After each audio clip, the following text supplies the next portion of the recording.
The Queen of the Ring tournament is hotting up with Jade, Cargill, and Bianca Belair both making it to their quarterfinals. Maybe meeting each other in the semi-finals. We're going to talk about it in just a second, so stay tuned. This is WrestleXtra.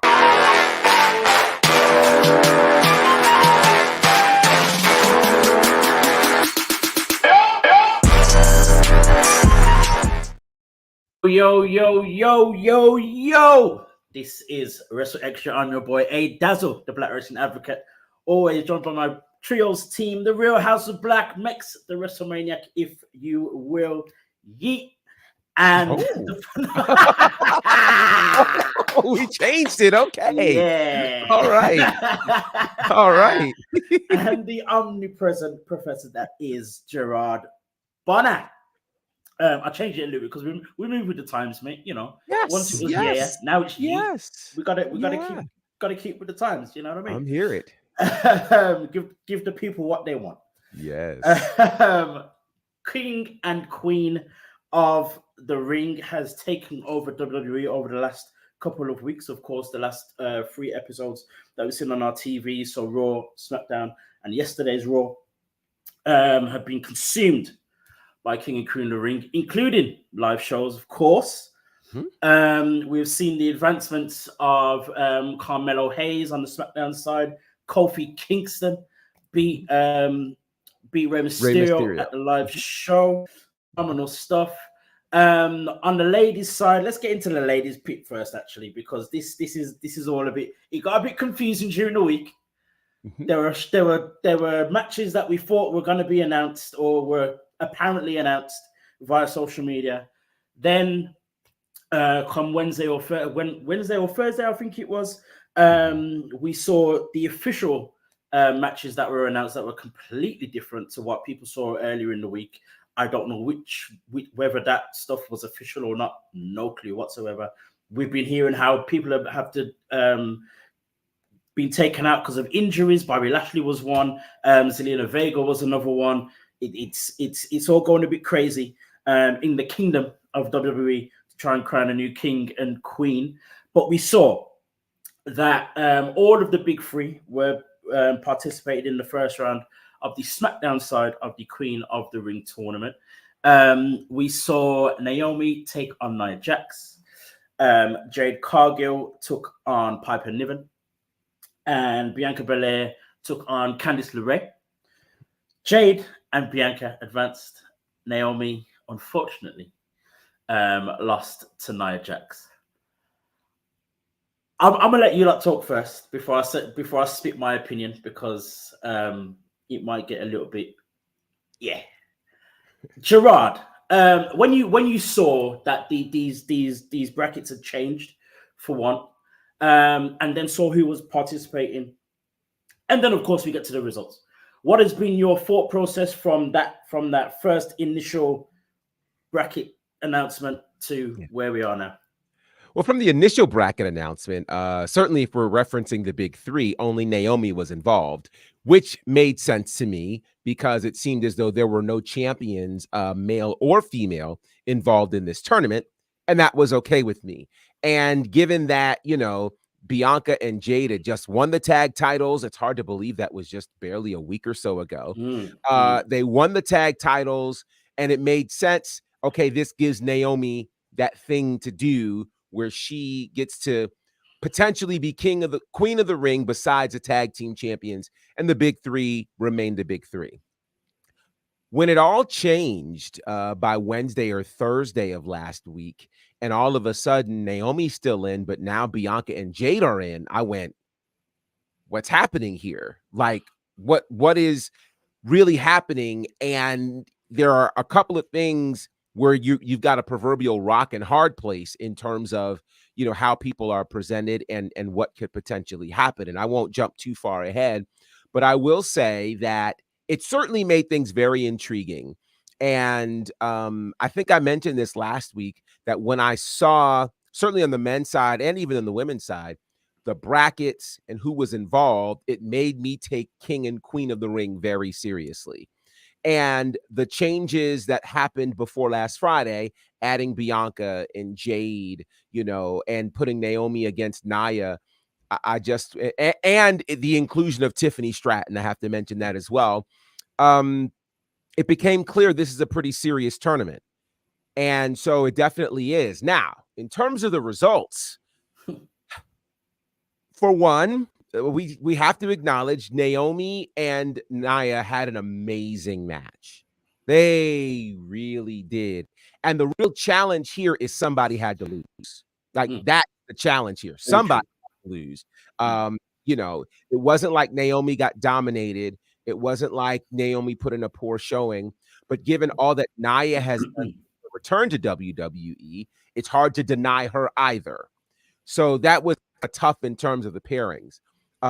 Jade Cargill and Piper Niven, amazing. Amazing. And I think for everybody who questioned whether or not Jade has it, those questions should be answered by now. Jade can go. Whether it was Saturday at Backlash, the longest match we've seen out of her career, to, you know, this one-on-one confrontation with someone clearly larger, clearly stronger, a real challenge for her. Bianca, fantastic match. I don't think anybody had any questions that she was going over Candice LeRae. No, not Candice, but it's Bianca, right? The results, for the most part, all made sense. I think the problem, though, when it comes to a Naomi and Nia, which I'm sure you guys are itching to talk about, it's the rock versus the hard place. Like, it's a really hard choice there. I don't know what happens with Naomi going forward in terms of, I think we all want to see her with some accolade that says we respect what she did over in TNA. It seems really, really crowded right now, whether that's the WWE title picture, the tag title picture. It doesn't seem like there is a championship to put on her that says we acknowledge what you did in TNA. And her being eliminated in the first round of the Queen of the Ring, regardless of who the opponent is, also screams the same kind of thing. So I don't know what happens. I don't know what the plan is. I also don't think that the thing that is being teased for the semifinals is going to happen, but we'll get to that at some point.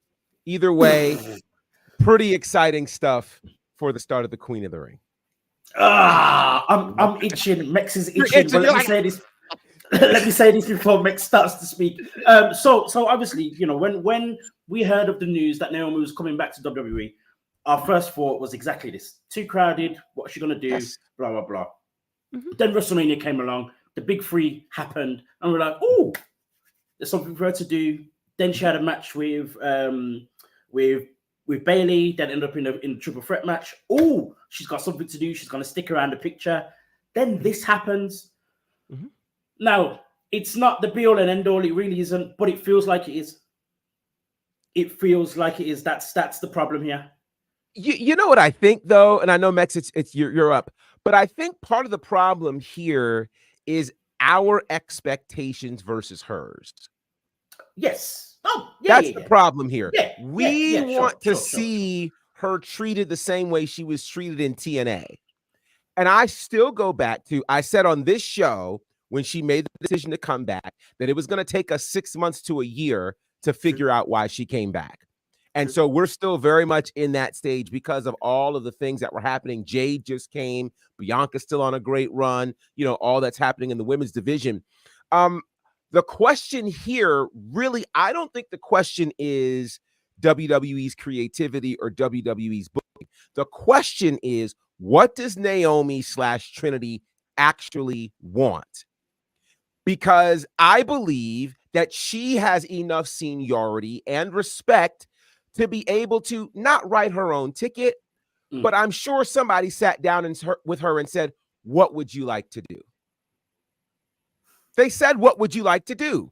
They didn't just bring her back and I think we have to get out of the mentality, oh, Naomi's being mistreated. I think Naomi is getting what she wants, because Naomi didn't come back from TNA just to say, put me anywhere. No. I'm sure there's a conversation, and the question is, what do you want? Naomi looked very happy to be in that ring against Bailey in France. And the idea that, and I think for us, the win is a championship or an accolade. For her, the win is I get to work with my friends and I get to travel around the world and I get to be paired next to these main event people. Everybody doesn't want to be the star. Everybody doesn't have to have their name on the marquee. And perhaps the TNA Knockouts World Championship was enough of being the front person of a division for Naomi. Let's go. Wow. I think I'll just say, yeah, I agree with Gerard that she might just be happy. She might just be content. Like, this is enough for her. She's working with these other ladies. She is, back in the company where her husband is. So this could all be okay for her. Of course, from a fan's point of view, like you've said, we said, okay, she's coming back to the company. She's just been, a cornerstone of another company for nearly a whole year in terms of holding down that division. So what is she coming back here to do? Kind of have a similar position, because we would like to see that. And then you're seeing the wrestling year kind of develop.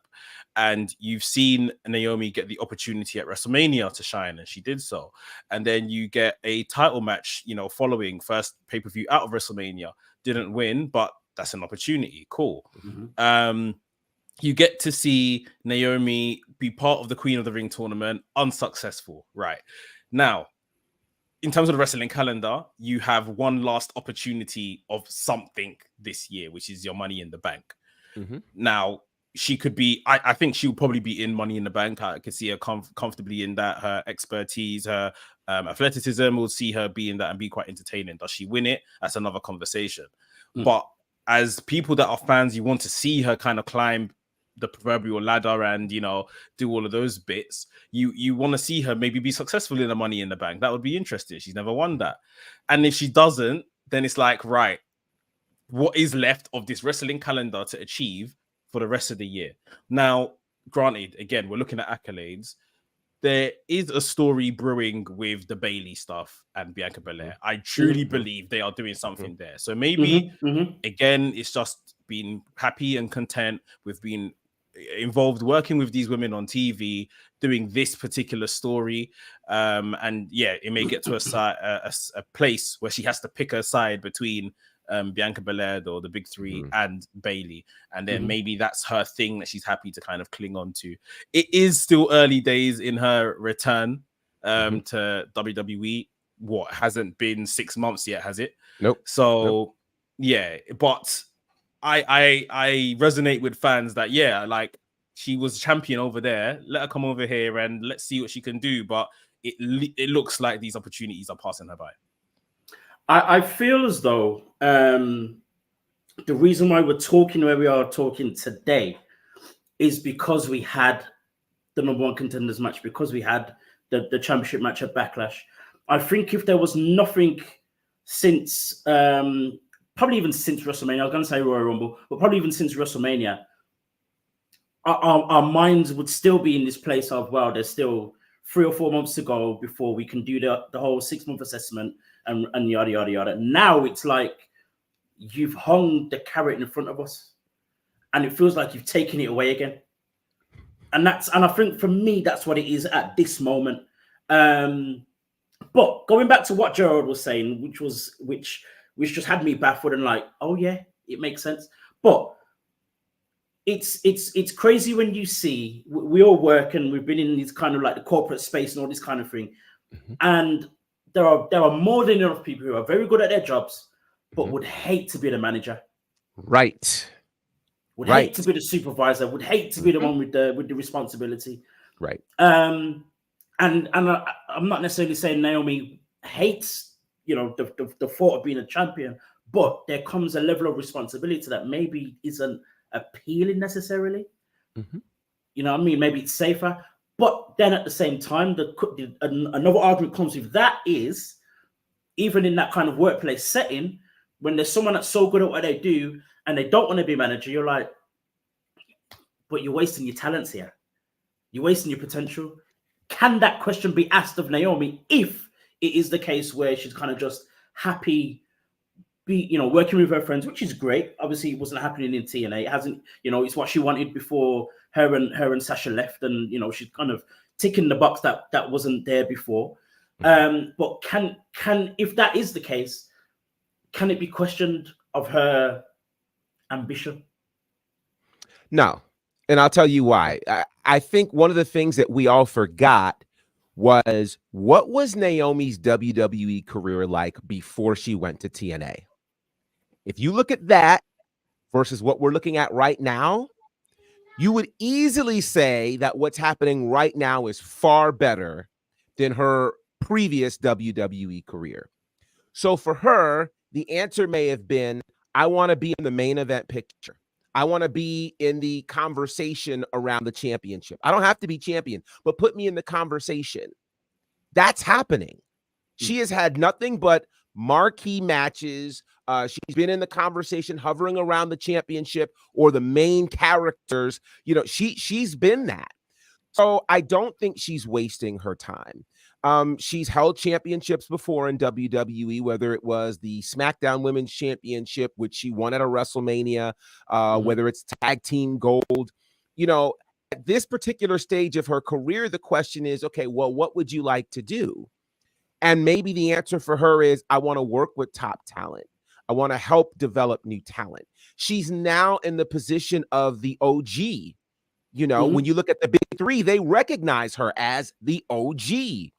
So the OG isn't necessarily expected to go out and win championships and win the world. But I think this, again, is the difference between what we as fans want for someone and what they want for themselves.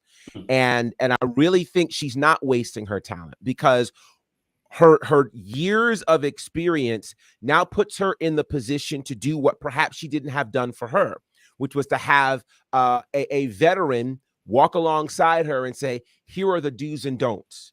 Think about what it could do for her right now. It might be more rewarding for her right now to be on the road and help Jade than it is for her to be champion. You know, so I think if anything, it's allowing, and then not to mention, you know, I don't know how often she gets to go to the Performance Center and talk to the incredible talent that's there. I don't know how often she gets to work with some of the other talent, the Tiffany Strattons of the world, and, you know, the other people that she can now lend her expertise to. So I don't think she's wasting her talent at all. I think this is just a case of our expectations being superimposed on her, to where it's almost like the parent who expects their child to come home with an A all the time, forgetting that their child was doing C and D work. And now their child comes home with a 93, and you go, where are the other 7 points? I wanted 100. You're an A star. I see your potential. I see all that you can do. And they're like, but I was doing C work and now I'm making an A. Is that not good enough for you? So I think we're in the case where we are putting expectations on Naomi that really may not be reflective of what she wants to do, and in turn negates what she has done since she's been back in comparison to what she was doing before. For sure. I guess here's the other thing for me as well. When I first saw these brackets and Bianca and Jade involved, I was like, why? On paper, of course, it makes the whole thing more prestigious, as you said before, Gerard. Both of them are great matches, and you know, you kind of rub your hands at the thought of Nia versus Jade and Bianca versus Tiffany, and the possibility of Jade versus Bianca, something that everyone's been asking for since last year, October. But my thing is still, like, I would rather have they've now got gold, and it kind of feels as though some of it, well, a reaction maybe from fans is it being forced on us, or them being forced on us even. And then on top of that is, but I thought this was going to be Naomi's tournament. Not that she had to win, but at least kind of like get to the semi-final or have a good showing, all that kind of thing. All your points have been made, of course, so I feel like I'm chatting rubbish now, but it's just points that I wanted to make at the start of the show. So yeah, that's the difficult part, and a part of me was like, why did they need to be in there? You know what I mean? Like, and yes, they add to it in terms of on paper, but there are still more than enough talent in the women's roster, even just on SmackDown alone, that could have made this a thing. Because when we saw that first bracket, that probably was the unofficial one, even that already felt like it was going to be good. So I guess my question is like, what is going through the minds of the creative, the top brass in WWE in order to have Jade and Bianca involved, and where does it go from here? Does Jade beat Nia? I don't really want to see Nia lose, if I'm honest. That's crazy to me. I actually don't want to see Nia lose. Does Bianca beat Tiffany? That can go either way, in my mind at least anyway. But again, I would rather have seen, out of the 4 that are left, I would rather see Nia and Tiffany do well, because Jade and Bianca already have gold. I think it's that more than anything else. So I don't know what I don't know. You don't know what outcome you want. I'm just ranting here, but I mean, I think one thing definitely, like, I definitely think it looks like a formidable. It really looks like a tournament. Like for this to be the final 4 on one side of the bracket, on one side of the bracket, right. I just think this looks absolutely brilliant. There's the whole conundrum of putting Jade and Bianca in there. I don't think they'll meet. I think it's merely probably what we just saw with the men's side of things, with the tease of, what if we get a Gunther and a Ilya? But it wasn't gonna happen. So I think it's just a visual. I think it's just a visual they want to create.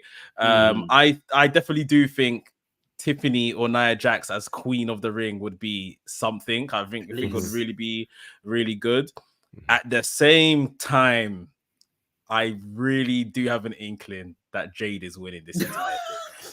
Really? I really do. I don't necessarily see Jade losing to Nia Jax. And then from there, if you're putting Jade in the final, like in terms of at least presentation, who have you got over on the Raw side? Lyra Valkyria, Io Sky, possibly. They're great wrestlers, but I just don't see them toppling Jade. So unless there's some underhanded tactics by Nia Jax, which there very well could be, I think Jade is winning this entire thing. My feeling is, in terms of like the with the storylines and the feuds and everything else that's going on at the moment, Nia could win. I don't how Tiffany beats Bianca. Like it's so difficult to like. They've already laid the foundation of Bianca being a bit injured. She's not, on 2 working wheels right now. So it depends how much they play into that. But yeah, I think the fact that it's debatable is a good thing as well. It is. I also think it's interesting that these 2 quarterfinal matches on SmackDown are matches that you both proposed for WrestleMania. So I love the idea that this is happening inside the Queen of the Ring, which just tells you they are WrestleMania caliber matches happening here in this scenario. Now, for me, I do think that, much like we were teased last night with the rematch of Gunther and Ilya last week, that digital short with Jade and Bianca both coming to the realization that if we both win our matches, no. It's a tease. So one or both of them won't win. I'm of the ilk that neither of them win. I think both Nia and Tiffany are going to work their way through. I'm cool with that. It reminds me, I'll take you guys back a little bit. Do you guys remember the Cruiserweight Classic? When we got down to the final 4 and it looked like, oh my God, we're going to get Zack Sabre Jr. against Kota Ibushi. WWE soil. We were losing it, and then they both somehow lost.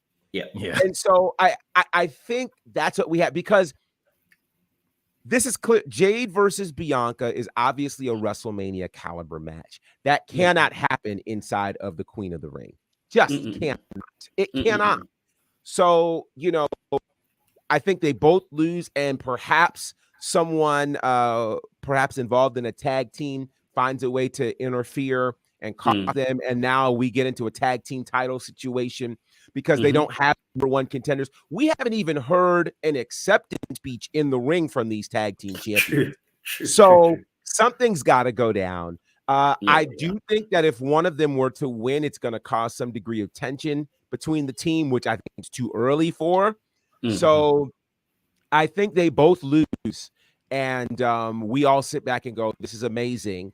Because, you know, to this point, if a Tiffany Stratton makes it to the finals, and quite frankly, Queen Tiffany will be unbearable.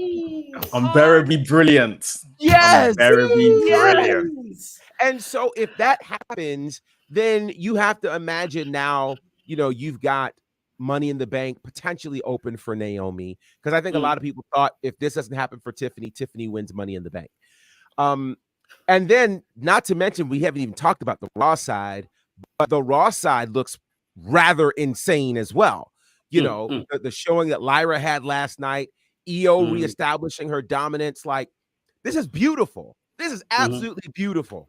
And with that said, I love our queens, but I don't think it would be best for business for either of them to win. And they won't. They won't. They won't. But it'll be by nefarious means, though. Yeah. And I'm happy in the fact that, you know, even if they were added just to give a bit of prestige to the tournament and they don't go far, fine, no problem. Or if this is as far as they go, fine, no problem. You know, we talk about the thought of Tiffany as queen. Something I saw on the internet the other day, someone from Wrestling Republic kind of like, you know, teased the possibility of Nia as queen, and then her joining the new bloodline. I think Nia would be brilliant as queen as well, to be honest. Listen, when I heard this phrase, I lost it. What was it again? Tribal queen. I'm for it. I'm for it. Let's do it. Let's run it. I'm for it. Let's run it. Yeah. Let's run it. So yeah, even for me, it's out of those two, out of Nia and Tiffany, whoever advances, if they both do, and then whoever wins that match, they've won. Yeah, just on this, I just think it's important. I like how they've brought people up. They're making a big deal about those people they have brought up, whether from NXT or new stars in the company. But at the same time, they've shown that they're not afraid to make them lose. Like Ilya lost last night. Carmelo lost pretty early against Cody. So it's like, it's the way they lose as well. It's who they lose to, which is important. Right. And that's with Jade. I think Jade can lose to Nia Jax. Yes. And I think that's absolutely fine. But I think if they go the route where they've traditionally went, and that's why I said I think Jade will progress, it's very much like, I feel you almost give that person a crutch. You now build up this whole thing of, oh, they can't lose now because, you know, they've never lost so far. So I think it's often good, like we've seen, to kind of get the loss out early doors, and then let them kind of build from there, sort of thing. Right. And that's exactly how I felt when I saw Ilya lose yesterday. I wasn't expecting it to happen at all. But then it's also something as well that you said, Mex, on I think it was Wrestling's last week, about Jey Uso having to get some wins, or you know, probably more prestigious wins, in order for us to really believe this whole main event Jey Uso thing. So it makes sense that the result from yesterday with that match makes complete sense with everything that you just said as well. Going to the men's side, the King of the Ring, real quickly. As I said, you know, Carmelo defeated Baron Corbin. A good match between them. Baron Corbin was amazing. Baron Corbin was amazing. Yeah. Baron Corbin was amazing. He did some stuff that I haven't seen him do it since his first run in NXT, and I'm like, this is the guy that I like from the start. As we said already, Kofi Kingston beat Rey Mysterio, but then of course lost to Gunther yesterday on Raw. Another good match. Very good match. Great. I think every single match has been brilliant in this tournament. It has. Every single match has been brilliant. In terms of Carmelo, his next match is against is it Randy Orton? Randy Orton. I think we kind of touched on this possibility last week. We now hear it's reality. Does Carmelo Hayes beat Randy Orton? And if he does, how does it happen? What's going on here? I don't think so. I think now it's become more apparent for me that, spoiler alert, I think Jey Uso is winning the entire thing. I think Jey Uso beats Gunther. I think so too. I think they're using this potentially as the fuel to get Jey Uso back into the Bloodline storyline, possibly. Tama Tonga will come through on the other end. Carmelo Hayes will probably have a very good showing against Randy Orton.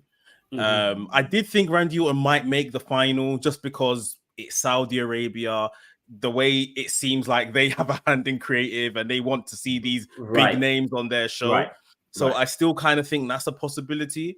But I think at the same time, they could use Randy Orton to get Tama Tonga over further, sort of thing.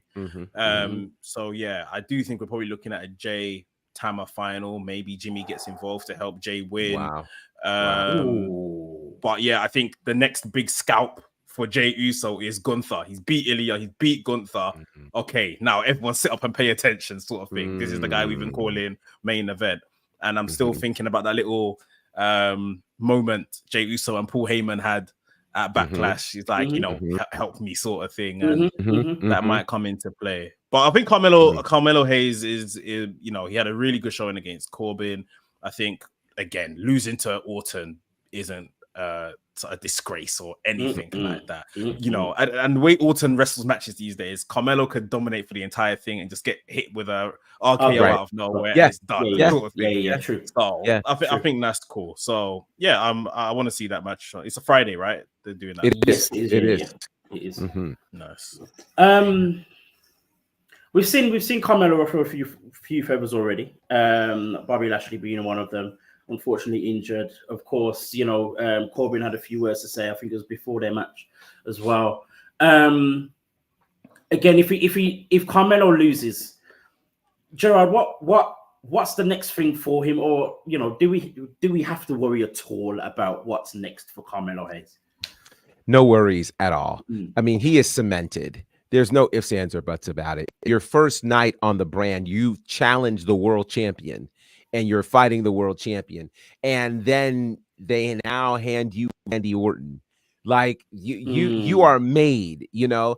And win, lose, or draw, this thing with Bobby Lashley is imminent, it seems, you know. And it right now seems, strangely enough, the irony of him fighting Randy Orton as he's now going after these legends, the way he's treated Bobby Lashley and the like. So all of this makes sense for Carmelo Hayes. I think Carmelo Hayes is a made man, and honestly, this feels like the NXT formula. The formula is you test them against these guys early on to see how people react, to see how they can handle it. Then you build them up, and then boom, let them fly. So I think Carmelo Hayes is good no matter what happens in this match on Friday.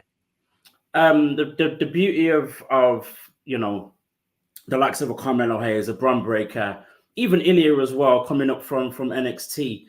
They've all, and as I think Mick said it as well, they've all kind of come up with this no fear of anything, just no fear whatsoever. And I think with Carmelo as well, you know, he's done this whole thing where he said, well, you know, they're more experienced than me. Yeah, they've accomplished more things than me. They've won more championships than me. They've won championships that I'm trying to win. But why can't I be this guy now? Right. You know what I mean? What am I waiting for, really? And I think it's a nice kind of kink in the armor. And Bron Breakker kind of did a very similar thing yesterday when he was speaking to Adam Pearce. Like, he was like, "Well, if you put me in, I'll be their problem." Right. You know what I mean? So I love all of this. You know what it is? Simply, which we never saw before. They have a plan for these ladies and gentlemen. When they bring them up to the main roster. Now, there are the likes of a Bea Priestley, who we're probably still waiting to see. There is Kiana James, who we got first sighting of on Raw in a little segment backstage. But the people that they know, as in company-wise, we can hang our hat on in the future. Tiffany, they brought her on immediately on screen with Naomi, Bianca Belair, etc., etc. Carmelo Hayes, like you said, obviously he had flirted, he'd been on SmackDown a couple of times before, but when it was official, man came out at the draft and said, Cody, me tonight. Like immediately. Right. You know what I mean? Literally. Like Bron Breakker is here questioning management as to you brought me up, you brought me to here, you drafted me, had all these nice things to say about me, you didn't put me in the tournament. And we haven't seen him on screen yet in terms of a match, but he is here on screen in terms of questioning, pulling and trying to see where he can slide in. They've got a plan for all of these guys, and it doesn't surprise me that they're flourishing. Like that continuity from their characters and their presentation on NXT has just come up to the main roster, and they're doing good stuff. Again, on Carmelo Hayes, he said recently on an interview that Shawn Michaels had told him about, because of the size thing, you just have to turn up every single day. You cannot have a day off, because then they'll obviously start criticizing you, say it's because of this, it's because of that, blah, blah, blah. And he's got the minerals. We've seen that this guy's tried and tested sort of thing. I really do believe he's a made man sort of thing. And I was kind of thinking about it the other day, that I think he can have like a Seth Rollins type trajectory sort of thing. Like just goes on, just running his mouth on badness, eventually gets his chance. I think with his current iteration of his character, a Money in the Bank type situation could fit him. Not this Money in the Bank particularly, but maybe next year, 2025, if things go on that way. I just think he's got all the makings of someone that they could really just trust, and here's the ball, run with it, sort of thing. Yeah, for sure. You mentioned the likes of Seth Rollins, of course. Shawn Michaels is his mentor, and we've kind of seen a lot of things play out for him in NXT that was very similar to Shawn Michaels' history and stories and stuff as well.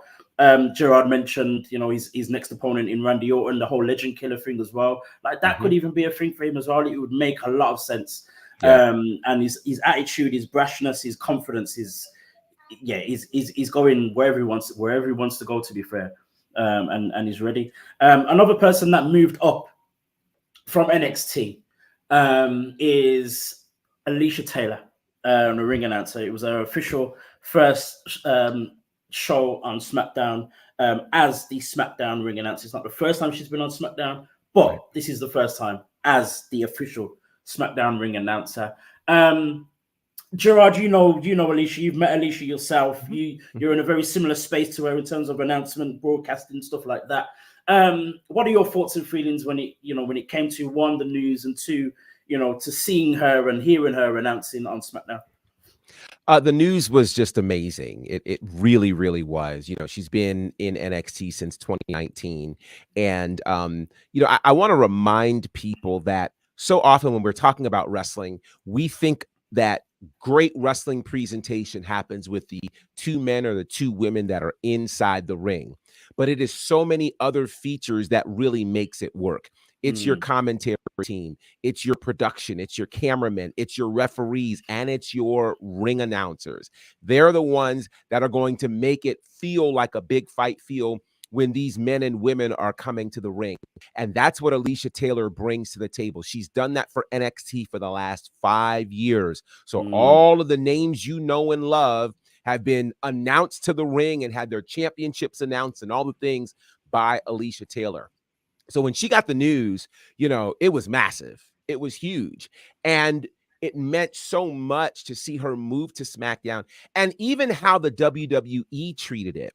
In times past, when ring announcers make the move, they just bring them in. They don't say anything. They had a whole reel on her. First of all, let's go back to, they showed her going away deal at NXT, and Shawn Michaels posted that. And then they turn around and show her first day on the job, her walking on to the stage. She got the Triple H point. The Triple H point that he reserves for champions and new signees. It tells you what, and then even after she was done, they had a whole digital interview with her and Byron Saxton. And then her first showing up there, they had her lower third right in the center of the ring. They are very, very clear about how they are positioning Alicia. And Alicia showed she is more than ready for this. She jumped in there and added something incredible. SmackDown literally went up a notch when she showed up. And so shout out to Alicia and shout out to the fact that for the first time in history, we have 2 Black women serving as ring announcers for WWE's primary brands. We are in a very, very special time, folks. And so I give all the kudos in the world to Alicia Taylor. She is incredible at what she does. And so I also love this, and we talk about this a lot here in terms of Black wrestling, that we are not monolithic. You know, what Samantha does is one thing, what Alicia does is another thing. Two completely different flavors, but they both work incredibly. And so I am excited about that. And I said this elsewhere, and I'll say it here again. Don't you dare come for her. Don't you come for her. Don't you come for Samantha, because we're on to your game, right? Like I saw last night. I don't know if you saw this, but last night when Samantha brought Lillian Garcia on, and you know, and it was a beautiful moment. Beautiful moment. But the Twitter folks, oh, we missed Lillian, and oh, nothing against Lillian, but don't act like Sam is child just because she's a Black woman, right? We peeped the game. So respect Alicia, respect her well, because I promise you, I'm not one who's a troll, and I don't do a bunch of fighting, but mess with her and mess with Sam. Don't deal with me. I hear it. Wee. You know what was brilliant as well? Like you mentioned all the things that happened for Alicia when she left NXT, when she got to SmackDown. Even Michael Cole mentioned her. Even and then even Pat McAfee had to say, "Don't worry, you'll get to see Mike Rome on NXT." You know what I mean? Like even just those little details as well, make a massive difference. And in terms of Lillian coming out, or Samantha bringing out Lillian Garcia yesterday, it kind of almost felt like like people have been making up noise about 2 Black women on both shows. So WWE thought, you know, let's just calm them down a little bit. Let's bring out a lighter skinned woman just to appease them a little bit, and then we'll get back to what we're doing. You know what I mean? That's what it felt like yesterday. It was nice. It was brilliant. It was great to see Lillian. You forget how good she is at what she does. As well. When you heard her doing her thing, it was nice. And what she said to Samantha as well in the middle of the ring, huge. You know what I mean? Very massive. For me, what I saw that as the official passing of the torch. That's what it was. Right. Like Lillian Garcia is the number one from, you know, some of our childhoods as far back as that. Female women's hosts, presenter, whatever the case is, ring announcer. And of course you have your Howard Finkles, which, you know, would form a Mount Rushmore and stuff like that. But when it comes to women, Lillian Garcia is the bar. And I think all it was real, recognize real, like Lillian, you come out, do this, and like, you know, she could have taken the mic and said, "Thank you, Samantha, for the following contest, blah blah blah." She made a point of saying, "You are doing a fantastic job." Like the world heard it. So yeah, if anyone had a problem, that's it. You have not your person that is the GOAT of this in terms of the women has now passed the crown over to this one. So your problem is null and void. It shouldn't happen. And I think with Alicia, just on that, I think as happy as I am for her, and you know, I think I've seen and stuff that she done in NXT. She was like doing like loads backstage as well. So it's one of them ones where they've recognized her talent, deserves opportunity.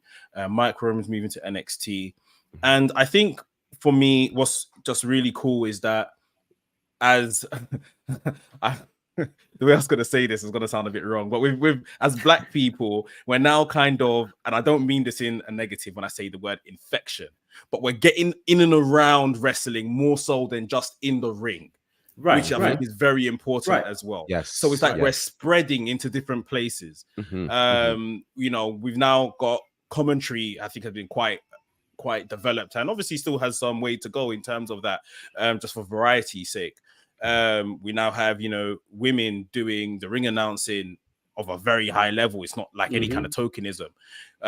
You know, we still need more Black faces within the boardroom, backstage, creative, and all of that kind of stuff. We have Black producers. We need to see them maybe climb that next rung of the ladder to help make those top level decisions. Of course, we've got The Rock at board level now, but we're getting into these spaces, and I think it reflects more on the product we get nowadays. There's a lot less nonsense involving black people, and what they think they can get away with, or what they claim. No, I didn't know this is offensive.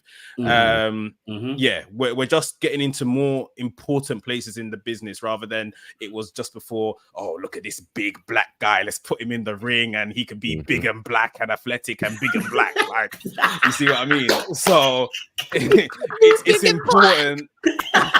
Oh, being big and black sells. No, come on, like, let's be honest. Let's be honest. That's something they've hung there. Let me gather myself. Many years. They have hung their hat on that for many years. But now it's more than that. So yeah, it's kind of just good to see that we're being appreciated for other things as well. Oh, most definitely. And you know what? And his whole involvement, and us being infectious and being interjected here, there, and everywhere. You can see it as well outside of the wrestling space, in terms of the ring, in terms of the arena. You see it outside, and this one space that has been probably one of my favorite things in all of wrestling for probably like the last 3 years. Has been the wrestling club. Oh yes. The wrestling club is a small club in a school in Brooklyn, Kip Am, I believe it's called. That's Kip Am in Brooklyn, and they've become very well known in the wrestling world over the last few years. They had Cody Rhodes pay for their WrestleMania tickets this past WrestleMania. I think their first WrestleMania they went together was the year before. They've had so many different people in terms of wrestlers come and visit them. Likes of Big E, Sasha Banks, Carmelo Hayes, Will Ospreay has mentioned them. Danny Garcia, so many different people. But one person who made her appearance in the school last week, the way it was done was so perfect. Was Willow Nightingale, the current TBS champion. Gerard, just talk us through what happened there, and then also as well, like with Willow being the champion, something that Mex has said so many times before she became champion, just how much of a face character she is, people gravitate towards, and just how much that can help AEW in terms of her run as TBS champion. Absolutely. So Willow showed up there at the school yesterday while the kids were watching a match with Willow versus Athena, which is kind of wild. And so just imagine you are sitting in a classroom, you're watching these two competitors, and through the door walks one of them. Like, that's insane. And so their reaction and response was so pure and so beautiful. And, she came in with her bubbly self, probably overwhelmed. She looked like she was overwhelmed by, the response of the kids who just, they were amazing. But this was such a good look for AEW. A hugely good look, given all of the, sometimes peppered press that they can get in the community. And most of the people who have come to the wrestling club have been from WWE, some occasional people from AEW over time. But the champion bringing her championship, such a good look, such a great statement. And it was one of those moments where when you watch this, you go, this is probably why she needs to win at Double or Nothing. This is why. No knock to Mercedes. As Sasha Banks, there are certain things you can do. But if you've been as Mercedes, you're the CEO and all of that stuff, right? That's very hard to translate to kids. You understand what I mean? That's very, very hard to do. Willow can come in and be Willow. And, doesn't have to change a thing, walk in bubbly, smile with the belt over her shoulder. That's an image that, quite honestly, they need to air this Wednesday on Dynamite. They need to play that, they need to do all of those kinds of things. AEW is familiar with the wrestling club. And to me, this ought to be the real linchpin that goes, put her down as a win at Double or Nothing. because those are the kinds of moments, honestly, that kids remember forever and ever and ever. So shout out to Willow and shout out to AEW for allowing that to happen. And I think AEW needs more of those moments happening. They need much, much more. For sure. You rightly say they need to air it. They won't. They won't. They need to. They need to 100%. Not to kind of take away from Willow, because I want Willow Nightingale to be a thing, but this is part of the stuff that you can use to show the viewers that, hey, Willow Nightingale is akin to Bailey. Like, this is what we're trying to set up here, sort of thing. Like, Bailey responded to that, strangely enough, which I thought was awesome. Good, because this is it. Like, Willow walking into that classroom when they're watching a match, and their faces, Willow, with their high-pitched voices, was running for the door where she was. Like, you could air that little bit before I think they're doing a contract signing tomorrow night. They can air that before, as Willow makes her entrance, just show it in picture or something like that. This is showing that this is the baby phase here. And because Mercedes is new to the company and people are cheering her, but we can see there's a slight turn in her character, this will get people on side with Willow as they should be, and not siding for Mercedes. So this is it's of course the likes of Mercedes wants to showcase these talents and do her bit, but there are certain things that happen outside of the company as well that reflected. Like, all of a sudden, have you guys noticed Jey Uso and his son are getting so much airtime? Yes, that was amazing. Which is great, but it's them again pulling on our heartstrings to show he's one of you guys. He's a regular man with a son. Who's going to boo him? No, I don't want to see him. Why would you? No one's going to do that. Exactly. You're right. Exactly. You're right. Like, even if you don't like Jey Uso and stuff, you're gonna be like, oh, cool, Jey Uso and his son. That's it. See what I mean? So these are the little things that don't happen inside the wrestling ring on TV that you have control of. You would have okayed Willow to go there with the title. So use it on TV to help her get across her story. Most definitely. Another person who has also kind of been making himself known outside of the ring as well is the AEW champion, Shade Strickland, Swerve Strickland. I mean, of course, it's still Shade. Well, he is still him. He's been here, there, and everywhere. A few interviews, concerts he was at as well. But the other big news when it comes to Swerve is, of course, as much as he's been out there doing his thing, he's also now losing his little embassy. In terms of the Mogul Embassy, in Brian Cage, Khan, and what's his name? Toa Liona. Toa Liona. I always kind of like think of 10 other different names apart from that one, like Tangaloa or anyway. So Toa Liona, all attacked Swerve as he kind of was having a exchange of words with his next opponent, Christian Cage. Mex, what was your thoughts when you saw this go down, how it went, and was this the right decision? For them to turn on him, I mean, all I celebrated was, thank God, Mogul Embassy is over. Yeah. That's what I needed from this. They could have done like a quiet distancing from each other. They've chose to go the hard way, which is fine, whatever. But I just think the group, and we've always said it on the show, they've never really meshed or had like on-screen chemistry anyway. So I think the pairing was very rough to begin with, and we said for whatever reason they've always wanted to put people or someone with Swerve. Like, he's got a manager in Nana. Nana's proved his worth. A lot of people would have saw that from the beginning. I didn't, but I can say now Nana has proved his worth. And that's it. Just leave the two of them together. Get rid of the rest of these guys. And the way they've gone about doing it, okay, fair enough. Maybe it makes them look strong in the meantime. Maybe they've got plans to do a little kind of trios, something with these guys post whatever's going to be the fallout of this.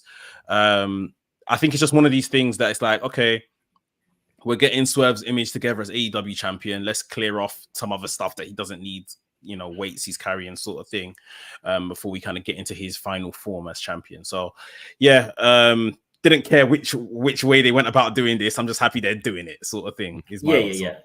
Yeah. I'm thinking of exactly the same thing. I'm just like, finally, they've kind of got rid of him. And you know what? And I think it was actually better that it happened in front of us instead of it being quiet. Yes. It just feels like it's kind of like, right, we're making this decision. This is happening, and there's no ifs or buts. It is what it is. And even based on what Brian Cage and even Khan said after it as well, made it make even more sense. Like, yeah, we've just been behind you all this time, and you've been selfish and taken all the opportunities, left us in the background. We've got nothing to show for ourselves. We've had enough. Fine, no problem. So his next opponent is Christian Cage. When the EVPs, Nicholas and Matthew Jackson, first announced Christian as his next opponent, at first I was like, huh? How? But from the promo, of course, it made complete sense. They've got the history that they had before All In. The whole thing with Nick Wayne as well, Swerve attacked him, all the rest of it, all of that. Christian has been on the run of his life, this last year or so. So it all just makes complete sense, and I'm heavily invested in the match that they're going to have. I'm not worried about the outcome. I'm seeing Swerve win and whatnot, but everything leading up to it, I expect to be interesting. Gerard, what are your thoughts when it comes to Christian Cage and just what can this do for Swerve, highly assuming that he comes out on top? I think that first pay-per-view opponent is very important as a new champion. We just saw that over at Backlash with Cody Rhodes. Not handing him a mid-card guy, but a veteran basically who ultimately cements and stamps you as a champion. That was AJ Styles. Obviously, the connection between AJ Styles and Christian Cage, TNA, and all of those things. Christian Cage certainly qualified to be that guy in AEW.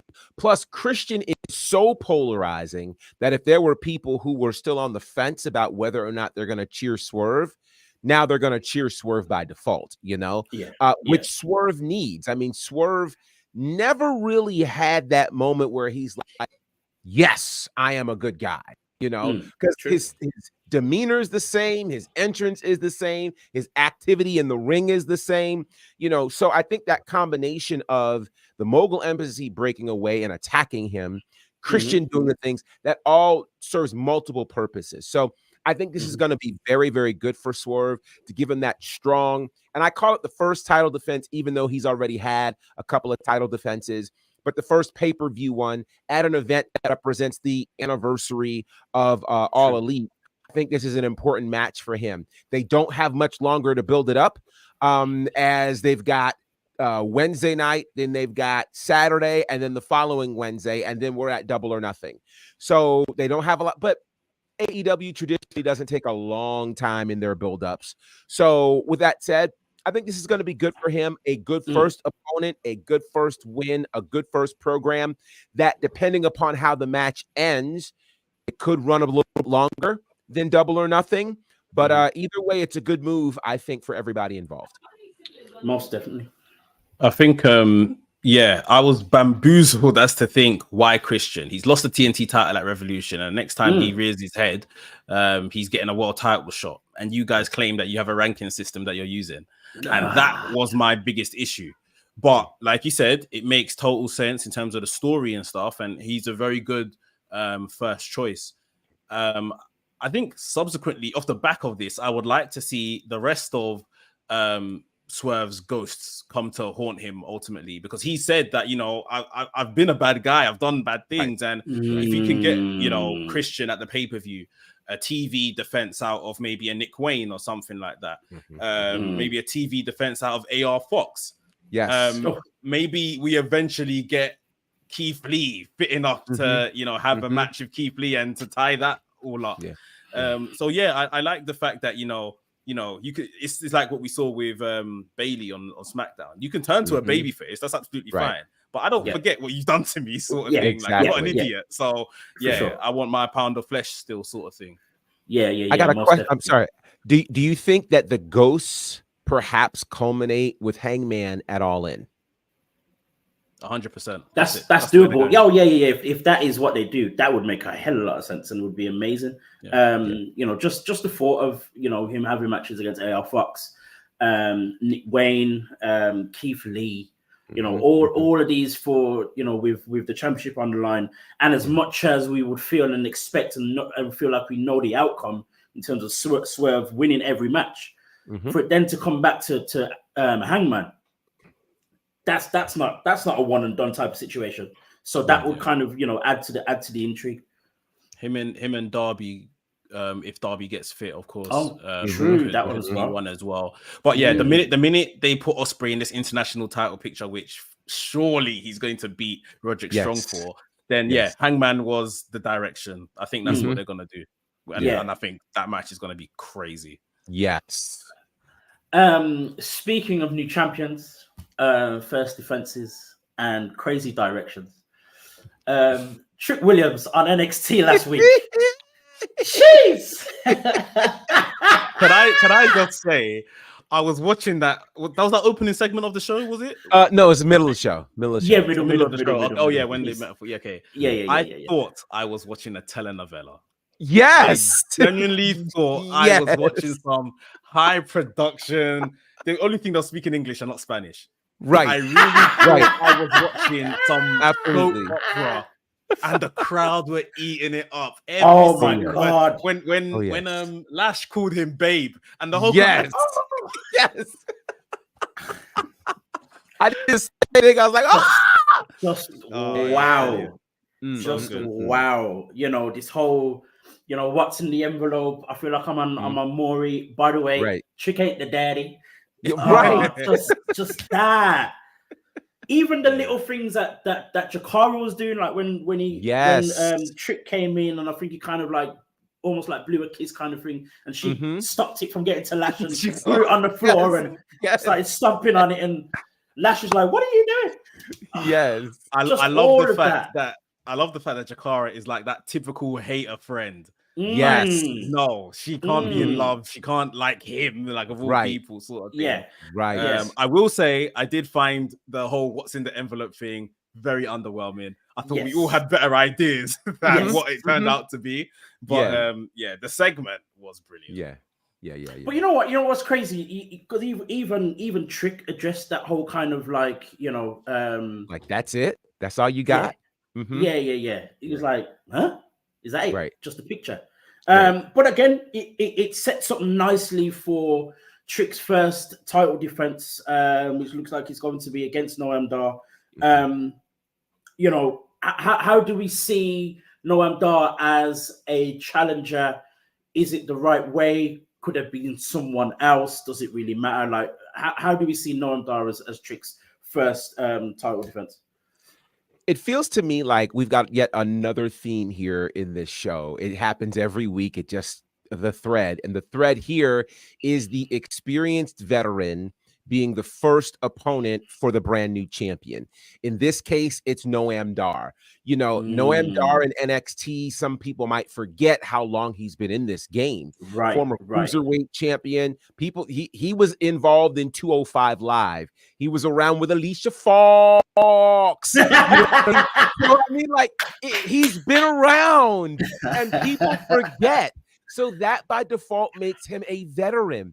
And so this veteran now being able to do this program with this new champion makes the new champion that much better. And so I think the envelope, it's so funny. They addressed it so fast that it was just a means to an end. You know, we thought the envelope was going to be the end, but it was just a means to an end to build things between Trick and Lash. And now there's conflict that shows up with Noam Dar. So I think this is a great move because as I was wondering who would be the first opponent, I didn't know how we were getting there. You know, I didn't know if it would be a tournament. I didn't know if it would be, you know, some ranking system, but it's this personal issue with Lash Legend somewhere in the middle, not knowing where her allegiance lies. I found it was interesting that when, you know, Metaphor left the building last Tuesday, there were only 3 of them. Yep. It wasn't all 4 of them. Lash wasn't there because clearly she was tending to her boo, who was at the hospital at this point. So this is a great scenario that we have, and I wonder how it will spill over.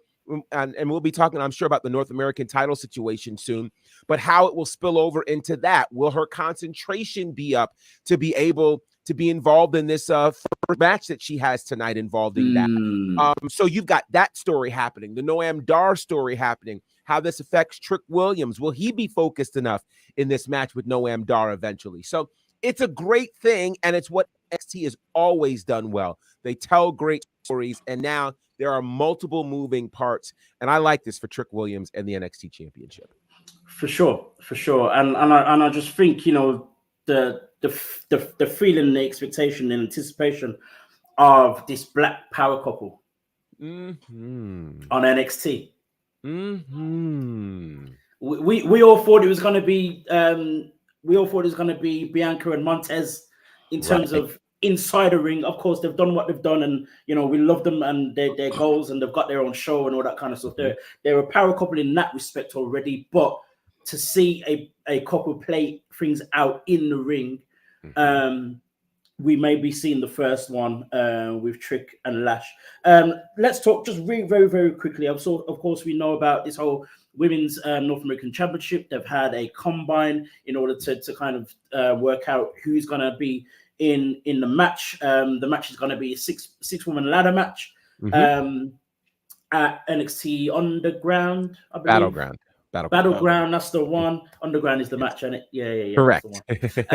Battleground, of course. We see Lash is involved. We see Kalani Jordan.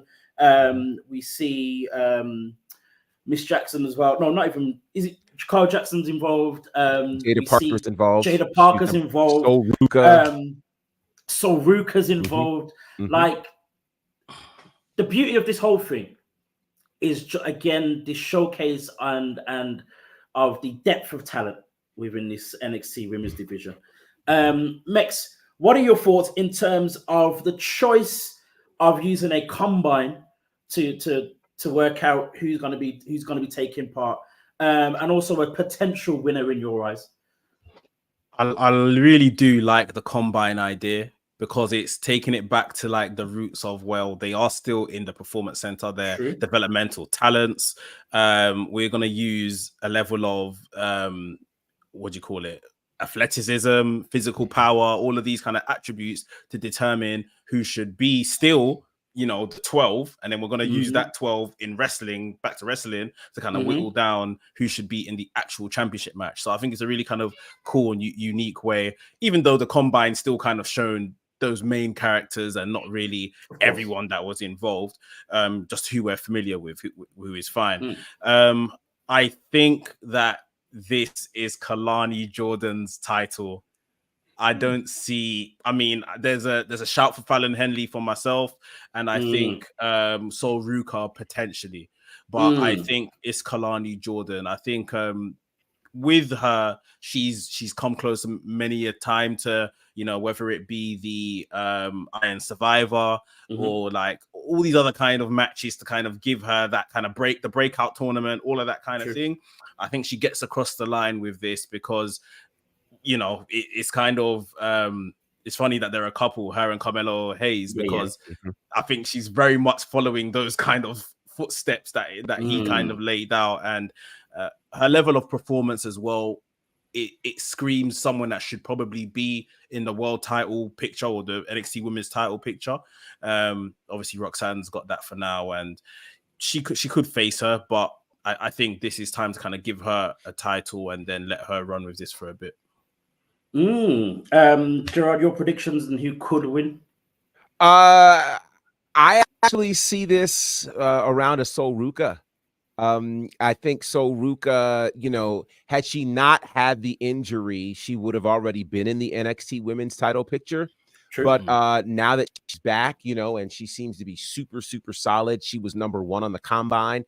I think we see her. I think Jada Parker is involved in this and is very close to grabbing that ring. I don't know if she actually grabs it, but she's going to be awfully close and in that conversation because there's star power around her for sure.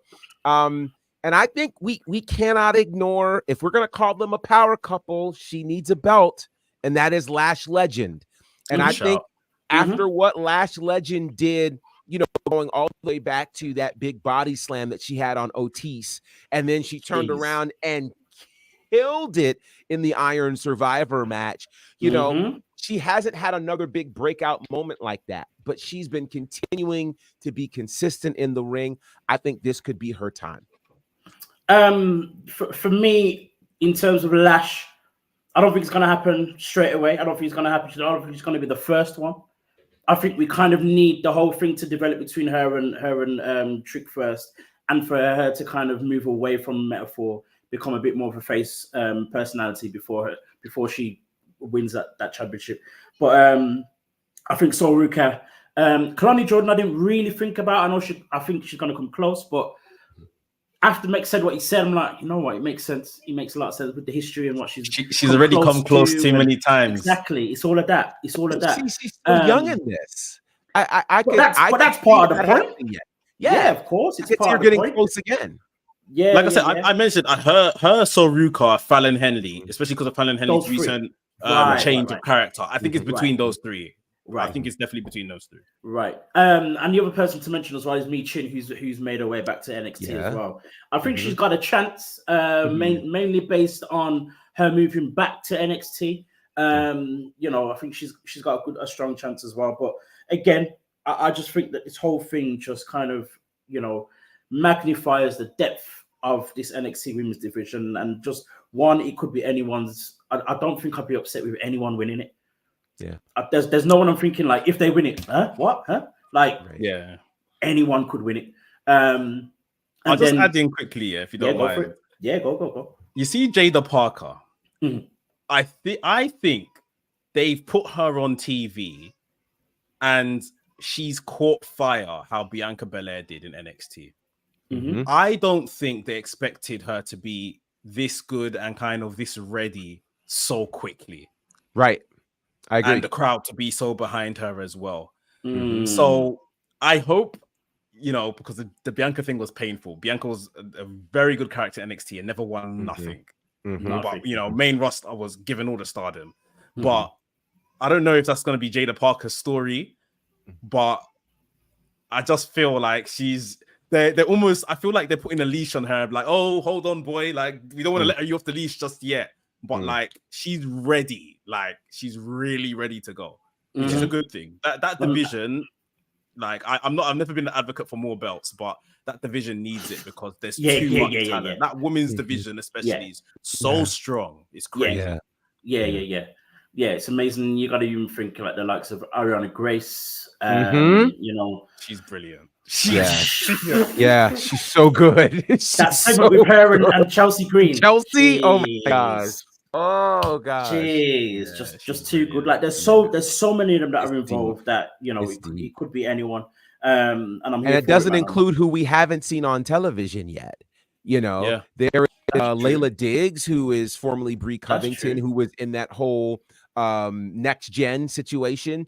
There is Tamira Mensah Stock, who was the former Olympian.